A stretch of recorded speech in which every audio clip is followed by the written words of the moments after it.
Syederalun harga ikan segar di Pajak Bawah Jalan Maijen Sutoyo, Kota Kuala Simpang, Kabupaten Aceh Tamiang mengalami kenaikan yang cukup mencolok pada Jumat 14 November 2025. Para pedagang menilai kenaikan ini bukan lagi perubahan harga harian yang biasa terjadi. Menurut mereka, lonjakan kali ini terasa berbeda dan lebih tinggi dari kondisi normal di pasar ikan. Muammar Haji Husni, pedagang ikan yang berjualan di lokasi tersebut, merincikan untuk ikan tongkol naik menjadi Rp25.000 per kilogram, tuna Rp30.000, dan cis Rp30.000 per kilogram.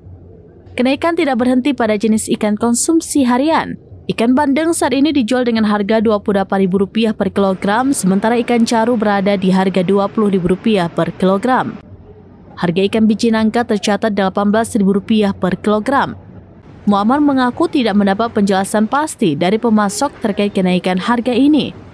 Namun, ia menduga cuaca buruk yang melanda perairan beberapa pekan terakhir membuat nelayan kesulitan melaut. Sebagai pedagang, ia berharap kondisi ini hanya berlangsung sementara. Kenaikan harga ikan membuat pembeli lebih selektif dan volume transaksi cenderung menurun. Kondisi di Pajak Bawah menggambarkan situasi yang lebih luas di sektor perikanan lokal. Ketergantungan pada cuaca dan pasukan laut seringkali membuat harga ikan sulit diprediksi. Sejumlah pedagang berharap pemerintah daerah melakukan langkah pemantauan terhadap distribusi dan stok ikan agar harga di pasaran tidak terus-terusan bergerak naik tanpa kendali.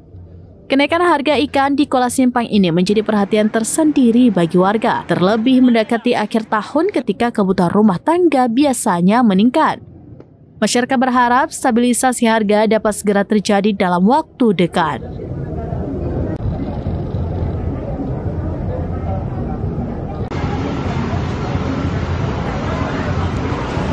Kalau ikan kakak?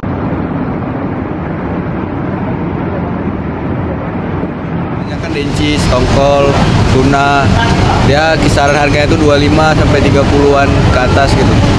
Terus naik harga bang? Naik, biasanya nggak sampai segini. Normalnya berapa harganya bang?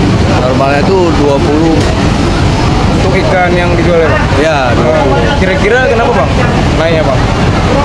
Kurang tahu juga ya bang, mungkin dari lautnya mungkin kurang bersahabat. Sebagai pedagang harapannya bang apa nih? Ya harapannya ya bisa lebih murah lah harganya, kan biar enak juga kita jualnya, biar lebih banyak yang beli kan. Soalnya kan Dari Aceh Tamiang, Rahma Wiguna, serambinews.com. Download Tribun X sekarang, menghadirkan lokal menjadi Indonesia.